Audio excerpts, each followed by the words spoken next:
Hello guys, welcome back again. एक और episode के रिव्यू में आपका बहुत बहुत स्वागत है। 2 दिन का गैप हुआ था लेकिन कोई बात नहीं, हम फिर से आ चुके हैं क्योंकि इस एपिसोड में कुछ बातें ज़्यादा हैं करने के लिए। कुछ तस्वीरें क्लियर हुई हैं, किसी के मुंह पे राख लगी है, कालिक पोती गई है, तो किसी के चेहरे सामने आए हैं। चलिए शुरू करते हैं। देखिए, पहले एक स्ट्रेटजी अपनाई है बिग बॉस ने कि जिसको वो पावर देते हैं, जिसको भी वो पावर देते हैं, इसका मतलब यह है कि बिग बॉस उससे कंटेंट निकालना चाहते हैं। पहले अविनाश को पावर दी थी, कई सारी पावर दी। अब 2 हफ्ते तक उसको ट्राई किया, पहले हफ्ते में बहुत अच्छा, दूसरे हफ्ते में डाउन। ये हो गया, फिर उनको ये चेंज करना पड़ा कि भाई बहुत हो गया, जेल से बाहर निकालो अविनाश को और अब कुछ नया ट्राई करते हैं। तो अभी अभी देखा ये जा रहा है कि पावर कुछ ना कुछ मिलती दिखाई दे रही है चाहत पांडे को। जो प्रोमो निकल के सामने आया है उसमें दिखाई दे रहा है कि भैया सबसे मैसी कौन रहता है, जिसका सामान बिखरा है, वो खुद भी बिखरी रहती है या बिखरा रहता है। उसको खुद नहीं पता कि मुझे मेरे जूते कहाँ हैं, चप्पल कहाँ हैं और मुझे कैसे ऑर्गेनाइज चीज़ों को रखना है। तो सबने नाम ले दिया, ज़्यादातर लोगों ने मतलब नाम ले दिया कि जी चाहत पांडे है उसका नाम। तो उन्होंने अपनी चाल चल दी कि देखो भाई, सबसे बिगड़ैल बच्चा ही मॉनिटर बनता है। बना दिया उसको घर का मॉनिटर। अब मॉनिटर, यहाँ पे नाम तो मॉनिटर का दिया है, अब उसको कप्तान बोल दो, मॉनिटर बोल दो या बॉस बोल दो, क्या बोलो वो कल पता चल जाएगा, लेकिन मॉनिटर का तो नाम आ चुका है। अब उसको जिम्मेदारी ये दी गई है कि भाई तुम्हें सबकी ड्यूटी बांटनी है, जिसको तुम जो चाहे काम दे सकती हो, तुम्हारी मर्जी है।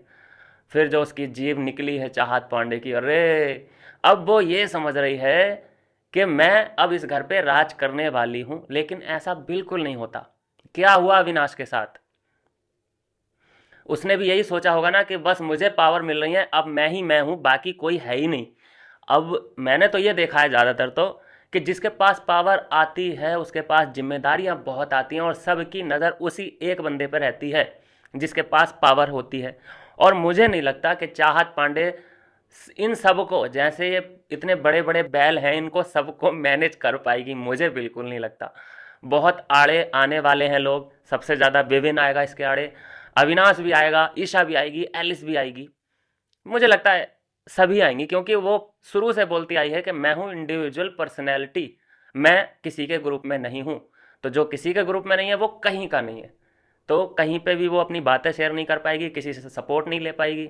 जो भी उसको करना होगा, डिसीजन करना होगा, वो किसी ना किसी के इन्फ्लुएंस में आके करेगी। करण उसको बहुत अच्छे से हैंडल कर लेगा, मुझे तो ये लग रहा है। वो करण से बहुत इन्फ्लुएंस होती है, पिछले हफ्ते भी देखा है, इस हफ्ते देखना बाकी है कि क्या वाकई ऐसा होता है। चलिए बैक टू द आज के एपिसोड पे आ जाते हैं। एक ही सीन मुझे बहुत बुरा लगा, गंदा लगा, बिल्कुल बेकार, नहीं डालना चाहिए था उस सीन को, या फिर वो सीन करवाना ही नहीं चाहिए था।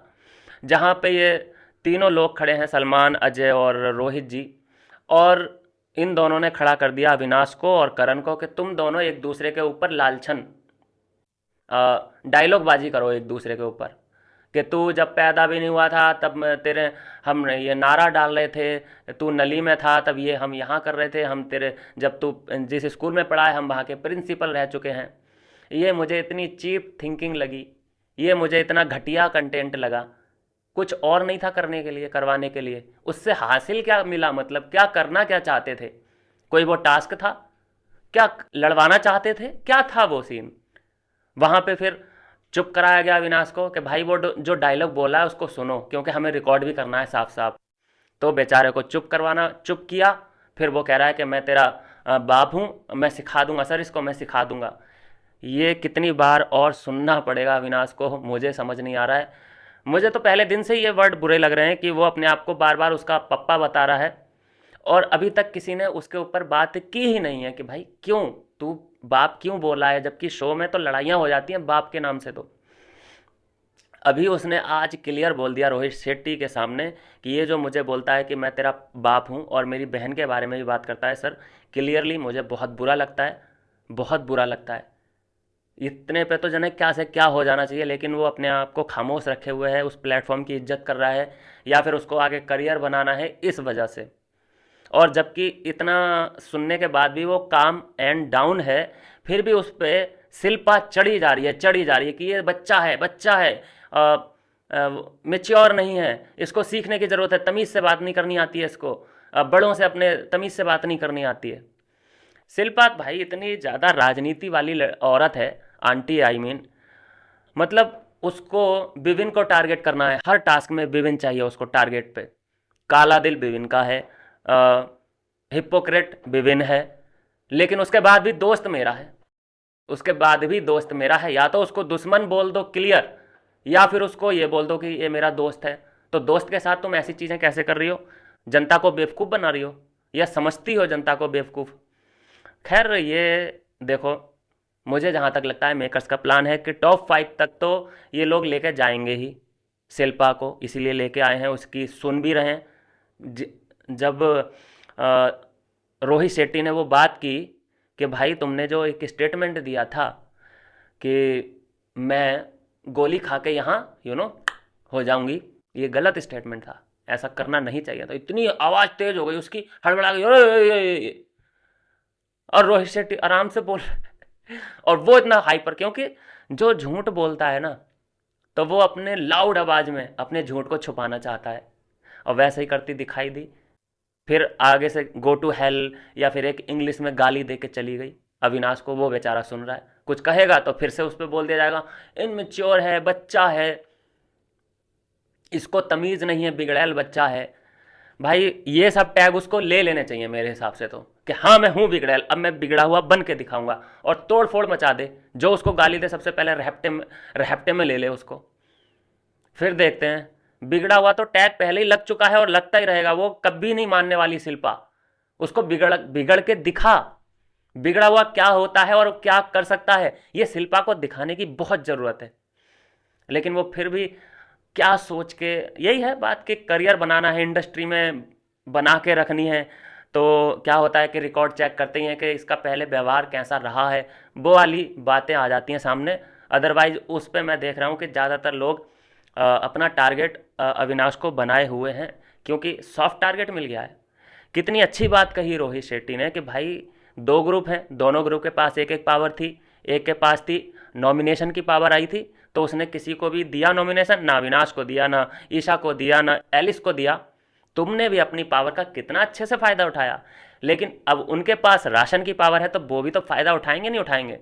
और जबकि उन्होंने तुम्हें भूखा नहीं मारा है, लेकिन इस बात पे इतनी, नहीं सर नहीं। देखो ऐसा है ना, बैक साइड और गलती हमेशा सामने वाले की ही दिखती है, अपनी कुछ नहीं। अपनी ना बैक साइड दिखे, यू नो और ना गलती दिखे। तो वैसा ही शिल्पा का हिसाब है। मजबूरी है मेकर्स की कि जब इतने बड़े नाम को ये लोग लेके आए हैं, तो टॉप 5 तो ये लेके जाएंगे ही जाएंगे। बाकी एंट्री टॉप 5 में अ, चाहत पांडे ने भी मार दी है। जिस हिसाब से उसका खेल अब चल रहा है, मुझे नहीं पता कि वो किसको पीछे छोड़ने वाली है। किसी ना किसी की कुर्सी खाएगी, या तो अविनाश की कुर्सी जाएगी या रजत दलाल की कुर्सी जाएगी। चलिए रजत दलाल पे आ जाते हैं। रजत दलाल सेफ खेल रहा है भाई आजकल। क्यों इस बंदे ने भाई सेफ खेलना शुरू कर दिया, मुझे ये समझ नहीं आ रहा। चुम दरांग उसको मिली निशाने पे लाने के लिए कि चुम दरांग बेटा आ जाओ आप, और उसके ऊपर धुआं धुआं मरवा दिया उसके ऊपर। मुझे लगता है कि उसकी लड़ाई हुई थी जो बिल्कुल गर्मा गर्म फाइट थी, वो शहजादे के साथ हुई थी। मुझे लगा शहजादे को उठाएगा, लेकिन उठाया चुम दरांग को। और चुम दरांग ने हालांकि इसको नॉमिनेट किया था, हो सकता है कि वो दिल में पल रही हों बातें। यही हो सकता है रीज़न कि चुम दरांग को निशाने पे लिया। खैर मुझे तो लगता है कि ये नॉमिनेशन का जो बदला है वो नॉमिनेशन से ही लेना चाहिए। ऐसे टास्क में तो उस वाले को पकड़ो जो फिजिकल हो रहा है तुमसे, या ज़्यादा बेइज्जती कर रहा है तुम्हारी। चुम ने क्या है, तुम्हें नॉमिनेट किया, बैठ गई साइड में, उसका कंटेंट ख़त्म। उसका कंटेंट जब आएगा कि जब उससे करण वगैरह बातचीत कोई करेगा। करण ही करता है उससे बातचीत, बाकी तो कोई करता नहीं है। हालांकि इसका कुछ ना कुछ तो है यार, सीन कुछ समझ में नहीं आ रहे हैं, काट काट के दिखाते हैं। मुझे ये लग रहा है कुछ तो है, मतलब कंट्रोवर्सी तो हल्की फुल्की हुई है करण और चुमदरांग के बीच में। कुछ ना कुछ ये नाराज़ सी हुई थी, फिर वहाँ से उठ के चली गई, और बीच में आ गई श्रुति का। करण देखता रह गया, बुला भी रहा था चुम को कि प्लीज़ बात तो सुनो। क्या हुआ वहाँ पे कुछ क्लियर समझ नहीं आया कि नाराज़ थी कि नहीं थी। श्रुति का वहाँ पे आ गई इसलिए उठ के चली गई चुमदरांग, क्या अकेले में करण से बात करना चाहती थी, कुछ ऐसा सीन था। कुछ ना कुछ तो है भाई है। और ये जो भी है ये जल्दी ही बाहर आएगा, क्योंकि इनको टाइम देंगे बिग बॉस। अभी तो क्या है कि कली खिली है, अभी कली और खिलेगी और थोड़ी सी उसमें से महक आएगी। तो इन सब चीज़ों का बिग बॉस मौका देते हैं, देंगे, सब्र करिए, देंगे। तो वैसे ही देखो आज पूरा घर वर्सेज हमें अविनाश होता हुआ ज़्यादा दिखाई दे रहा था। हालांकि कुछ अब डाइवर्ट हो रही हैं चीज़ें, इधर से उधर हो रही हैं। जैसे कि गॉड ऑफ फादर जो बने थे उनको आईना दिखाया है कई कंटेस्टेंट ने, जैसे श्रुतिका ने निशाने पे ले लिया और शहजादे ने भी निशाने पे ले लिया। तो अब उसको पता चल गया है कि अब ये लोग मेरे झांसे में नहीं आने वाले। मेरा जितना माइंड कोच मैंने करनी थी कोचिंग यहाँ पे उतनी हो चुकी। ये कोई अब लल्ला नहीं रहे कि अब इनको तुम खिला लोगे। पहले सुनते थे लोग इसकी बातें अरफीन की, लेकिन मुझे नहीं लगता कि अब यहाँ से कोई भी सुनेगा कि बस यार जस्ट चिल, मेरे पास अपना है और काफ़ी है। देखिए पहले 2 हफ्ते जो बीते हैं उसमें तो अविनाश ने कंटेंट दिया है, लेकिन अब जो पूरी जिम्मेदारी दे दी है वो है चाहत पांडे के कंधों पे। आप देखते हैं कि इस हफ्ते का कंटेंट हमें कैसे मिलता है। उससे आप ये ना समझें कि भाई यहाँ से चाहत को प्रमोट किया जा रहा है आगे लेके जाने के लिए। वो तो अपने दम पे जाएगी जहाँ तक भी जाए। क्या पता अविनाश से भयंकर वाला कंटेंट ये दे दे, ये हो सकता है। और अब चाहे ये नेगेटिव ही कर रही है काम, फालतू के पंगे ले रही है, चाहे चाहे जैसे रजत से लड़ाई होती हुई दिखाई दी थी प्रोमो में कि ये गुड नाइट बोल रही है और अरफीन के साथ रजत बैठा है, तो अरफीन ने तो ऐसे किया गुड नाइट बाय, हाथ से ही होता है ना। लेकिन रजत दलाल साहब कर रहे थे पैरों से, ऐसे पैर उसके आगे थे और दोनों पैर ऐसे, हाँ बाय। उसको लग गया बुरा। वो कर गुड नाइट किसको रही थी? रजत को ही कर रही थी गुड नाइट और बाय। लेकिन सामने से तुम ऐसे रिस्पॉन्स दोगे यार, जाट ने खाट खड़ी कर दी यार। यार समझना चाहिए भाई, लड़की है वो, तुम लात दिखा के थोड़ी ना गुड नाइट। यार सपने क्या देखेगी? तुम्हारे पैरों के सपने देखेगी कि तलुए तुमने ऐसे कर दिया उसकी तरफ फिट। गुस्सा तो आना ही था, उसने दे मारा। उसने दे भाई, ये कुछ भी कर रही है लड़की, किसी को दे मार रही है, किसी को पानी मार रही है, किसी के ऊपर फ्रूट मारा है। रजत के ऊपर तो फ्रूट भी मार चुकी है, अभी पाइनएप्पल मारा है। लेकिन कोई इशू नहीं बन रहा, कोई इसकी बात कर ही नहीं रहा है कि इसने क्यों मारा, ये क्यों मारती है। कोई वायलेंस की जो होती है धारा वो नहीं टूट रही, कोई रूल नहीं टूट रहा है। क्यों नहीं हो रहा भाई ऐसा? क्या है? अब यही काम अगर कोई लड़का कर देता, अविनाश कर देता, शहजादा कर देता, सब लोग आ जाते उसकी गर्दन पकड़ने के लिए कि ये तो इनसिक्योर है ना, सॉरी इनमेच्योर है, ये तो बच्चा है, इसको तो सिखाना पड़ेगा, मैं तेरा बाप। भाई चाहत को ये लोग बहुत इग्नोर कर रहे हैं इस मामले में। जैसे कि फल मारती है वो, पानी मारती है वो, पाइनएप्पल उसने मार दिया। वो चाहे बात ऐसे कर रहा था भाई, ठीक है, तो ये तो नहीं कि उसे हाथ लगा दिया। चाहे तू इसको मजाक समझ, चाहे तू इसको पोकिंग समझ, तो इसका बात तुझे अगर बुरा लगा तो तुझे इसका अपने मुंह से ही जवाब देना था। लेकिन इसने जो मारा है उसके, हालांकि रजत ने भी आवाज उठाने की कोशिश की है कि उसने मेरे यहाँ से मारा, ऐसे मारा है, शिकायत करता घूम रहा है इधर उधर, उसका सामना कर, घर वाले क्या तुझे बचा लेंगे चाहत से। ये कहीं ना कहीं मुझे लग रहा है रजत दलाल चाहत के आगे कमजोर फीका सा पड़ता दिखाई दे रहा है भाई। उसको मिलने मिलने वाली नहीं है यार। कोई सोच रहा हो कि भाई इन दोनों की तो जोड़ी जोड़ी की बातें चल रही हैं, सोशल मीडिया पे बातचीत चल रही है कि अब भाई इन दोनों की तो जोड़ी कमाल, ऐसा कुछ भी नहीं है। वो तुम लोगों ने जोड़ी बना रखी है उसकी, अंदर वो दोनों एक दूसरे को खाने को दौड़ रहे हैं। जैसे ही कोई इन दोनों में से इविक्ट होगा, ये लड्डू लड्डू खाएंगे, अंदर पार्टी करेंगे। कोई जोड़ी वोड़ी नहीं है, हंसी मजाक हो जाती है। जैसे ही नॉमिनेशन का टाइम आएगा तब पता चल जाएगा क्या है इनके बीच। ऐसा कुछ नहीं होने वाला इन दोनों के। तो खैर ये है दोस्तों, नायरा बनर्जी इविक्ट हो चुकी है। जैसा कि पहले एक्सपेक्ट वो कर चुकी थी वैसा हमें भी लग ही रहा था 1 हफ्ते से, क्योंकि उनकी तस्वीरें वीडियो सब कटिंग पटिंग करके कुछ नहीं दिखाया जा रहा था। अंदाज़ा पहली मेकर्स ने लगा लिया था कि भाई इसका खुद का कुछ स्टैंड नहीं है, तो इसका घर में भी कोई स्टैंड नहीं रखना चाहिए।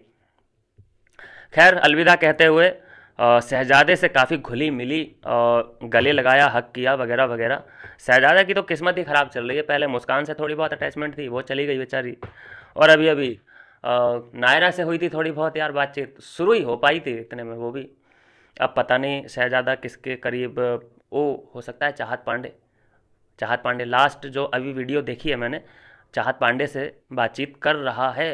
देखते हैं बाकी क्या हो पाता है। लेकिन अभी जो समीकरण है रजत दलाल के हिसाब से वो ये है कि जो पहले से फ्रेंड हैं वो फॉर एवर फ्रेंड हैं। जैसे कि विपिन तो चलो अभी नहीं है, लेकिन अविनाश, ईशा और एलिस, ये तीन बिल्कुल जेन्युइन और ऑर्गेनिक फ्रेंड हैं।